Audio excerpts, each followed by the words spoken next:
다 같이 말씀 보시겠습니다. 오늘 함께 보실 말씀은 마태복음 26장 69절에서 27장 5절까지의 말씀입니다. 26장 69절에서 27장 5절까지 우리 한 목소리로 봉독하도록 하겠습니다. 시작. 베드로가 바깥들에 앉았더니 한 요종이 나와 이르되 너도 갈릴리 사람 예수와 함께 있었도다 하거늘 베드로가 모든 사람 앞에서 부인하여 이르되 나는 내가 무슨 말을 하는지 알지 못하겠노라 하며 앞문까지 나아가니 다른 여종이 그를 보고 거기 있는 사람들에게 말하되 이 사람은 나사렛 예수와 함께 있었도다 하며 베드로가 맹세하고 또 부인하여 이르되 나는 그 사람을 알지 못하노다 하더라.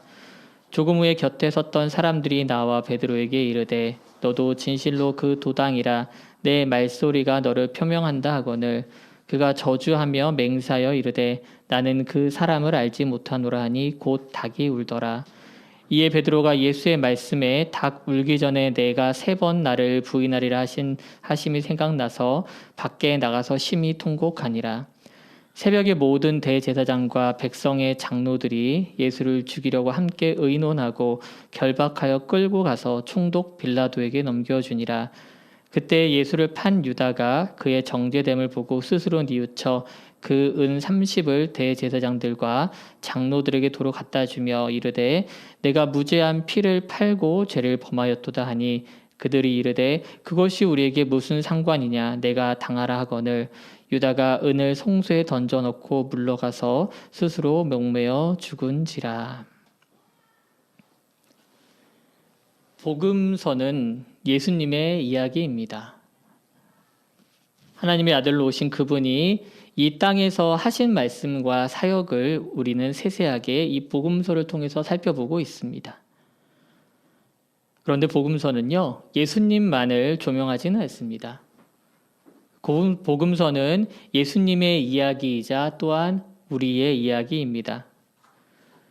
왜냐하면 예수님을 만난 수많은 사람들의 이야기도 담고 있기 때문입니다. 복음서에는 예수님과 관련된 수많은 사람들이 나옵니다. 대부분의 이름은 알려져 있지 않지만은 때로는 예수님과 먼 곳에서 혹은 아주 가까운 바로 앞에서 만난 그러한 사람들이 계속해서 나옵니다. 예수님이 만난 사람들은 대부분 세상에서는 주목받지 못하는 사람들이었습니다. 주목받지 못하는 정도가 아니라 사실 세상에서 실패한 사람들이었습니다. 하루 벌어 하루 먹는 베드로와 같은 사람, 5명의 남편을 두었던 사마리아 여인, 성매매로 돌팔매질 당해 죽을 뻔한 여자, 동족들의 등을 쳐서 먹고 살았던 삭개오, 불치병인 문둥병에 걸려 사람 취급도 받지 못했던 사람들, 그리고 세상에서는 존경받는 공회의 회원이었지만 영생과 진리에 목말라 했던 니고데모, 예수님의 제자였지만 끝내 배신으로 삶을 마감한 가룟 유다, 그리고 그리스도인 예수를 만났지만 자신의 안위를 위해서 십자가에 내어둔 빌라도 총독. 복음서는 이처럼 예수님 못지않게 여러 군상들의 얼굴을 우리에게 보여줍니다. 왜냐하면 이 모든 사람들이 비록 죄인이나 그리스도를 만나야만 하는 사람들이었기 때문입니다. 그러나 우리가 아는 것처럼 어떤 이들은 예수를 그리스도로 받아들여 천국을 약속받았고 또 어떤 사람들은 예수를 배척함으로 그 결말이 달랐습니다. 오늘 우리는 본문을 통해서 출발은 비슷했지만 그 결과가 너무도 달랐던 두 사람에 대해서 보려고 합니다. 그 둘은 똑같이 단 12명이었던 예수님의 제자 중 한 사람들이었습니다. 한 사람은 예수님의 제자 중에서 행동대장 역할을 하면서 제자들 중에 우두머리 같은 사람이었습니다. 그리고 다른 사람은 예수님과 제자들의 회계를 담당했습니다. 즉 돈을 담당했던 사람입니다. 아마도 계산에 능하고 능력이 있었던 것 같습니다. 그 둘은 그렇게 제자들 중에서도 나름 핵심 멤버였습니다. 그러나 예수님에 대한 기대와 생각이 달랐던 만큼 그들의 행동에도 큰 차이를 보입니다. 그리고 그들이 보여주는 삶의 결과도 너무도 차이가 컸습니다. 바로 오늘 만나볼 베드로와 유다의 이야기입니다. 오늘 우리가 보는 본문 말씀에서 두 제자들은 예수님의 죽음이라는 큰 시련 앞에서 실패하는 것 같습니다. 하지만 그 실패 이후에 어떻게 살아가느냐, 그것을 통해서 오늘 우리에게 주는 교훈이 있는 것입니다. 부디 오늘 만나는 베드로와 유다를 통해서 나를 돌아보고 또한 주님을 깊이 만나는 귀한 시간이 되길 주님의 이름으로 축원합니다. 우리는 지난주까지요, 말씀을 통해서 예수님이 이스라엘의 최고 권위자들로 구성된 공회에서 사형 판결을 받는 모습을 보았습니다. 그들은 큰 무리를 이끌고 칼과 뭉치를 가지고 늦은 밤에 예수님을 긴급 체포합니다. 그리고는 거짓말과 거짓 증인들을 내세워서 어떻게든 죄를 뒤집어 씌우려고 했습니다. 예수, 네가 진짜 하나님의 아들이냐, 그리스도냐 하는 그러한 질문에 예수님께서는 그저 내가 그다 라고 하는 짧지만 진실된 답변을 내놓습니다. 그리고 사람들은 그 답변에 신성모독이라고 하는 죄를 씌워서 사형 판결을 내립니다. 그리고 얼굴에 침을 뱉고 주먹으로 치고 손바닥으로 때리며 예수님을 조롱합니다. 그럼에도 예수님은 그 모든 것을 받아주시고 묵묵히 십자가의 길을 걸어가십니다. 우리의 눈으로 보아서는 정말 억울하고 한번 뒤집어 엎고 싶을 만도 한데 예수님은 도살장에 끌려가는 어린 양처럼 그저 받아들이십니다. 왜냐하면 십자가를 지기 위해서 이 땅에 오셨기 때문입니다. 복음서 기자는 이처럼 예수님을 향했던 렌즈를 이제 돌려서 예수님과 가장 가까웠던 제자들에게 초점을 맞춥니다. 이미 26장 56절에서 말한 것처럼 제자들은 이미 예수님을 버리고 다 도망한 상태였습니다. 그런데 예수님의 제자 중에서 혈기왕성하고 행동대장 노릇을 하던 베드로는 이 모든 사건을 볼 정도로 멀지 않은 곳에서 앉아 사람들 사이에 숨어 있었습니다. 그런데 이때 한 여종이 예수님의 제자였던 베드로를 알아보고 이렇게 물어봅니다. 본문 26장 69절 말씀입니다. 베드로가 바깥들에 앉았더니 한 여종이 나와 이르되 너도 갈릴리 사람 예수와 함께 있었도다 하거늘. 여기서 바깥들이라고 하는 것은 공회가 있었던 장소와 연결된 넓은 뜰을 의미합니다. 바깥이라고 해서 멀리 떨어진 게 아니라 사실상은 연결되어 있었기 때문에 예수님과 같은 장소에 있었다고 볼 수 있습니다. 이때 한 여종이 나서서 베드로를 지목해서 말하는 겁니다. 원문을 살펴보면은 어린 여종이라고 말합니다. 어떤 면에서는 당시 문화를 생각해 보면은 여자인데다가 어리잖아요. 아주 무시할 만한 어떻게 보면 작은 존재였다는 거죠. 그런데 그 아주 작은 어린 여종의 한마디에 베드로는 한없이 비겁해집니다. 거리상으로는 예수님과 가장 가까이 있는 베드로였지만은 믿음에 있어서는 아주 작은 이 어린 여자아이의 흔들림에 속절없이 무너지는 것입니다. 그 여자아이는 예수님을 그리스도나 하나님의 아들이라고 말하는 게 아니라 갈릴리 사람이라고 호칭합니다.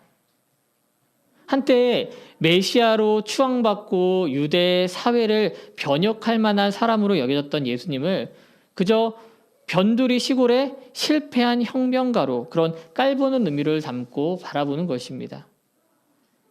이 작은 여자의 눈에 그렇게 보였다는 것은 공회에 모인 모든 사람들의 눈에 그렇게 보였다는 겁니다. 이렇게 말하는 여자의 말에 베드로는 지레 겁먹고 호통을 칩니다. 아이는 그저 말했을 뿐인데 베드로는 옆에 있는 사람들 다 들으라는 태도로 크게 얘기합니다. 26장 70절 말씀입니다. 베드로가 모든 사람 앞에서 부인하여 이르되 나는 내가 무슨 말을 하는지 알지 못하겠노라 하며 베드로는 모든 사람 앞에서 부인합니다. 그런데 예수님은요, 일찍이 제자들에게 무엇을 부인해야 하는지 그리고 무엇을 부인하지 말아야 하는지에 대해서 말씀해 주셨습니다. 마태복음 16장 24절 말씀입니다. 이에 예수께서 제자들에게 이르시되 누구든지 나를 따라오려거든 자기를 부인하고 자기 십자가를 지고 나를 따를 것이니라. 예수님은 나를 따라오려거든 자기를 부인하라고 말씀하셨는데 베드로는 자기를 부인하는 것이 아니라 바로 예수님을 부인합니다. 우리는 이 장면을 보면서 예수님이 하신 부인과 관련된 또 다른 말씀을 기억할 수 있습니다. 마태복음 10장 33절 말씀입니다. 누구든지 사람 앞에서 나를 부인하면 나도 하늘에 계신 내 아버지 앞에서 그를 부인하리라. 예수님을 부인하는 것, 그분이 그리스도이심을 부인하는 것은 우리가 하늘에 계신 아버지 앞에 섰을 때 반대로 우리가 누구인지 우리의 그 정체성을 잃어버리는 것과 다름이 없다는 것입니다. 예수님이 우리를 향해서 나의 제자요 충성스러운 종입니다 라고 하셨을 때 우리는 정말 진실로 그리스도인의 정체성을 가지게 되는 것입니다. 우리가 주님이 인정하는 그 제자이자 종이 되지 못할 때 우리는 아무런 의미가 없게 됩니다. 베드로는 입으로 사람들 앞에서 그 여자의 질문에 대해서 부인하지만 그런 동시에 발걸음은 이미 뒷걸음질 치고 있었습니다. 71절에 보게 되면은 앞문까지 나왔다라고 말하는데요. 이거는 대문으로 나가는 베드로의 모습을 보여줍니다. 베드로는 계속 추궁당합니다. 또 다른 여종이 아예 사람들을 향해서 베드로의 정체를 까발립니다. 이 사람은 나사렛 예수와 함께 다니던 사람이에요. 그러자 베드로는 맹세하면서 그 사실을 부인합니다. 26장 72절 말씀입니다. 베드로가 맹세하고 또 부인하여 이르되 나는 그 사람을 알지 못하노라 하더라. 맹세까지 부인하면서 한다는 말이 예수님을 예수님이라고 부르지 않고 그 사람이라고 지칭하는 거예요. 나 모른다고. 그 사람 누구냐고. 그러자 이번에는 주변에 있던 사람들이 몰려듭니다. 베드로 옆으로. 그리고 베드로 압박합니다. 당신 말투 보니까 딱 그 사람이구만. 그 사람들하고 한 표하고 틀림없다고. 예수님이랑 같이 갈릴 사람 맞다고 소리칩니다. 당시 갈릴 사람들의 억양은 티가 좀 크게 났습니다. 역사학자들에 의하면은 그런 갈릴리 사람들의 말투가 놀림거리까지 되었다고 합니다. 누구나 알아들을 수 있는 그런 말투였다는 것이죠. 이렇게 사람들의 주목을 받으면서 점점 죄어오자 베드로도 더 강경하게 대응합니다. 마태복음 26장 74절 말씀입니다. 그가 저주하며 맹세하여 이르되 나는 그 사람을 알지 못하노라 하니 곧 닭이 울더라. 베드로는 심지어 저주하면서까지 나는 맹세하는데 절대로 그 사람, 즉 예수를 모른다고 강력하게 부인합니다. 우리말로 말하면요, 여기서 저주한다는 거는 내가 정말 저 사람 알면 벼락 맞아 죽어. 이렇게 자기 스스로에 대해서 저주를 거는 거예요. 그러면서까지 강력하게 부인한다는 것입니다. 그리고 마침내 닭이 웁니다. 그러자 닭이 울기 전에 나를 3번 부인할 거라고 하셨던 그 예수님의 말씀이 생각나서 베드로는 결국 밖으로 뛰쳐나가 참회의 눈물을 흘립니다. 3년 동안 예수님 곁에서 지냈던 모든 시간과 그렇게도 사랑했던 주님을 단 몇 마디 말로 헌신짝처럼 내버린 자신을 발견했을 때 베드로는 무너져 내릴 수밖에 없었습니다. 불과 몇 시간 전만 해도 예수님이 죽으면 나도 죽겠다고 그렇게 호기롭게 장담하던 베드로는 그저 이 상황이 더 비참할 뿐이었습니다. 마태복음은 베드로의 이런 말투와 상황을 아주 구체적으로 상세하게 우리에게 보여주면서 우리 또한 얼마나 약한 존재인지 그리고 얼마나 무너지기 쉬운 존재인지를 보여줍니다. 우리가 베드로의 실패를 보지만 사실 이것은 우리의 실패이기도 합니다. 베드로가 통곡하는 것이 바로 주님 앞에서 죄를 지은 내가 통곡하는 것과 별 다를 바 없다는 것입니다. 복음서 기자는 이렇게 나락에 떨어진 베드로를 그대로 두고 또 다른 제자인 유다를 조명합니다. 유다 역시 베드로처럼 제자로 처음에 부르심을 받았습니다. 유다의 이름의 뜻이 뭔지 아세요, 여러분들? 바로 하나님을 찬양한다는 뜻입니다. 그러나 그 이름이 무색하게 그는 예수님을 단돈 은 30에 팔아 넘깁니다. 이 금액은 당시 노예 한 명 몸값이었다고 합니다. 그는 제자들 중에서 회계를 담당하고 있었습니다. 아마 계산도 잘하고 돈 관리를 나름 잘했던 것 같습니다. 그리고 방면이 좀 똑똑했던 것 같아요. 그런데 그런 자신의 장점은 도리어 자신의 발목을 붙였습니다.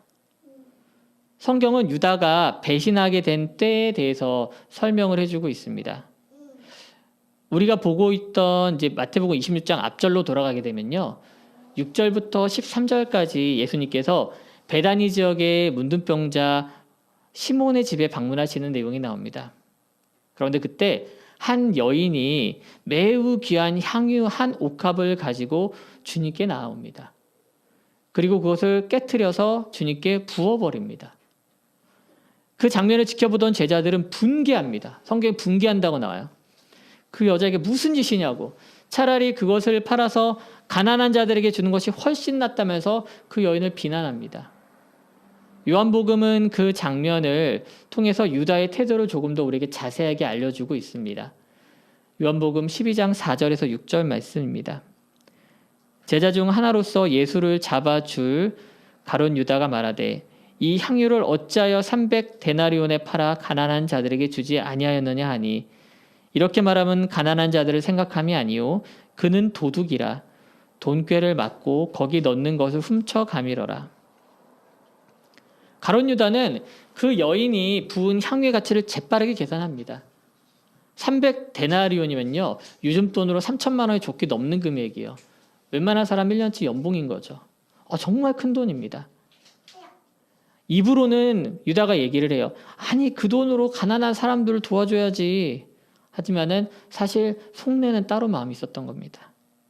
그는 이미 습관적으로 예수님과 제자들이 함께 쓰는 돈에 손을 대고 있었던 겁니다. 따로 주머니를 차고 있었던 거죠. 그러니까 그 여자가 예수님께 그대로 향유를 드렸더라면 그것이 돈으로 바뀌었을 테고 그 중에 일부는 자기 떨어지는 게 있었을 텐데 그걸 못하니까 분개했던 거예요. 유다의 이런 비난에도 예수님은 그 여인의 행동이 곧 있을 자신의 장래를 위한 것이라고 말씀하십니다. 이때 유다가 바로 배신의 계획을 세우게 되는 것입니다. 마태복음 26장 14절에서 16절입니다. 앞서 그 향유옥합 사건 위에 바로 연결되어 나오는 성경 내용입니다. 그때에 12 중에 하나인 가룟 유다라 하는 자가 대제사장들에게 가서 말하되 내가 예수를 너에게 넘겨주리니 얼마나 주렸느냐 하니 그들이 은 30을 달아주거늘 그가 그때부터 예수를 넘겨줄 기회를 찾더라. 가룟 유다는 이 향유옥합 사건을 통해서 예수님이 자신이 기대했던 메시아가 아니라는 생각이 번뜩 든 겁니다. 그리고 자신이 꿈꿔왔던 나라가 세워지지 않을 것 같다는 그런 불안감과 또 깨달음 때문에 자신이 살 길을 찾아가는 거죠. 지금까지 유다는 예수님과 함께 있으면서 그분의 초월적인 능력과 기존 세력들인 바리새인이나 서기관들, 사두개인들과 맞서 싸우는 어떤 그런 기계를 보면서 유대 사회를 정말 뒤엎을 만한 강력한 지도자가 되겠구나라고 믿었던 것입니다.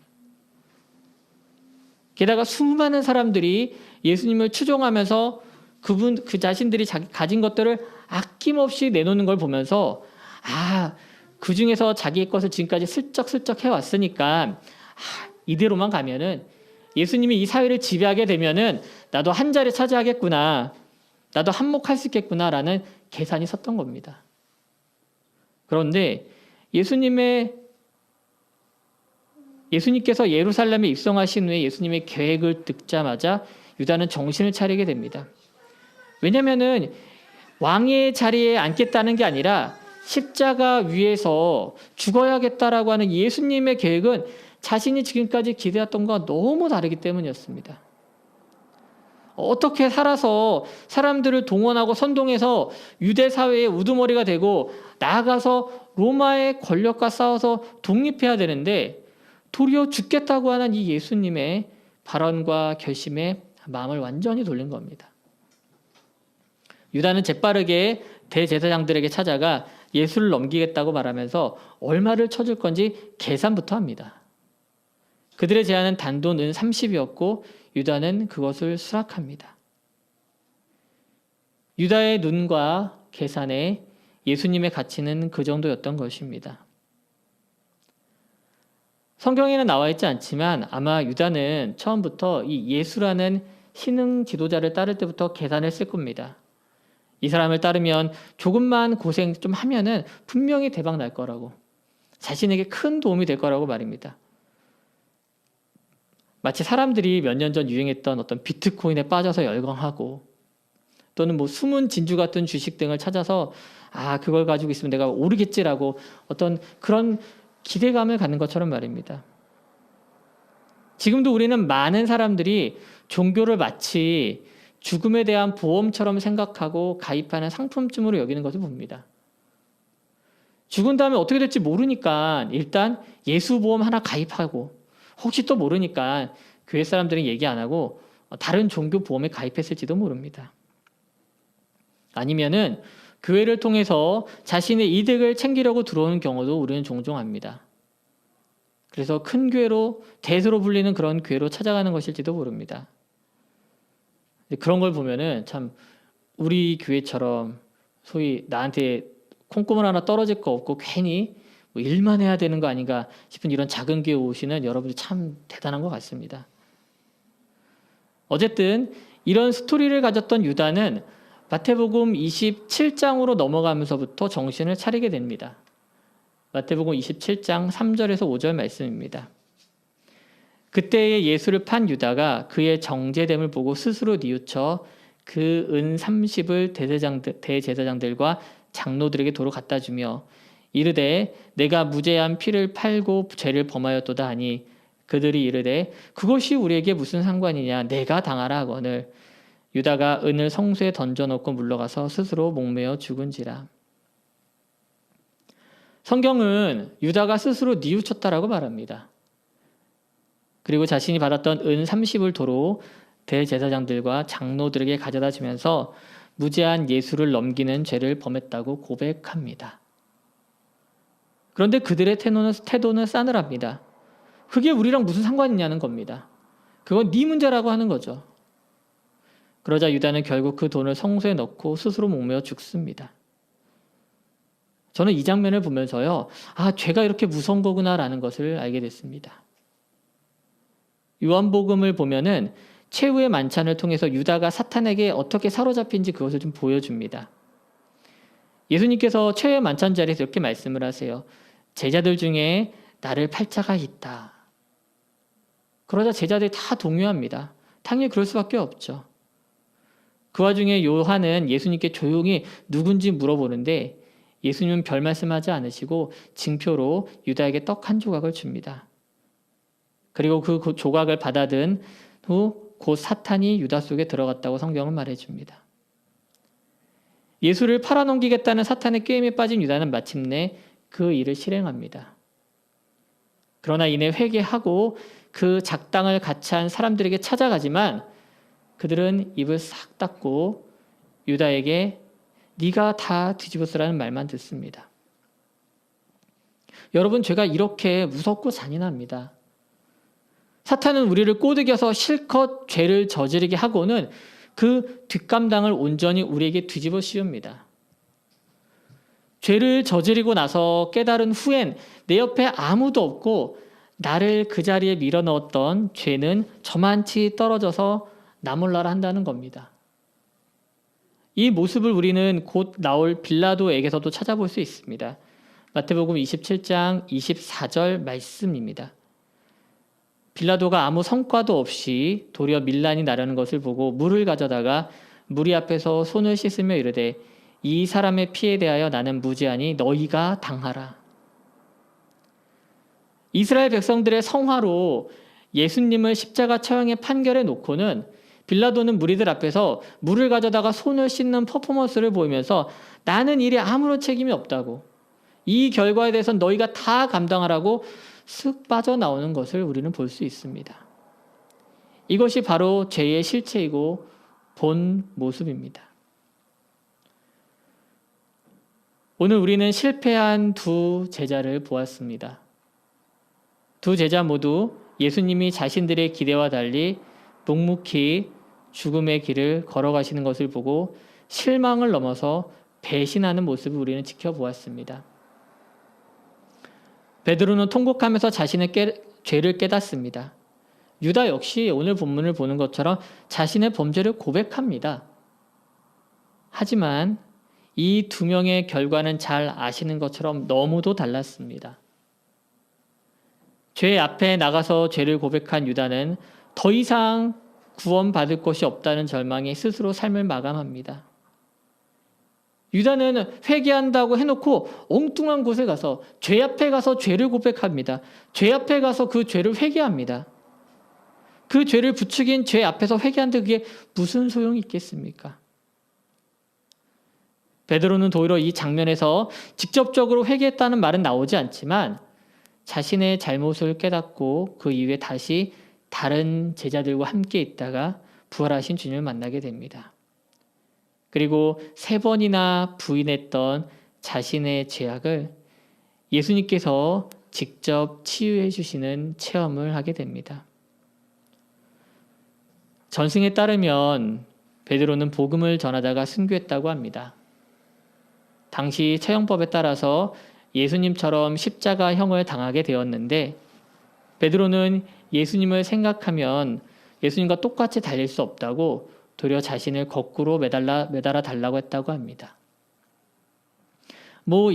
이 말이 진실이든 아니든 베드로는 같은 날 밤 스스로 목숨을 버린 유다와는 다른 죽음을 맞았다는 게 중요합니다. 예수님과 한 자리에 있었던 그날 밤은 베드로나 유다나 모두에게 최악의 밤이었습니다. 자신들의 모든 것을 걸었던 예수님은 사형 선고를 받았고 모든 사람들 앞에서 예수님을 부인하고 사람들 앞에 팔아 넘겼습니다. 베드로나 유다 모두 용서받을 수 없는 죄를 지었습니다. 그리고 둘 다 죄를 깨달았지만 한 명은 예수님의 위로와 죄사함을 받았고 다른 한 명은 그러지 못했습니다. 사랑하는 여러분, 우리의 믿음의 길이 다 같지 않습니다. 어떤 사람은 이제 막 예수의 제자가 되겠다는 첫 걸음을 떼었을 수도 있습니다. 또 어떤 사람은 베드로처럼 혈기왕성하게 제자로 살고 있을 수도 있습니다.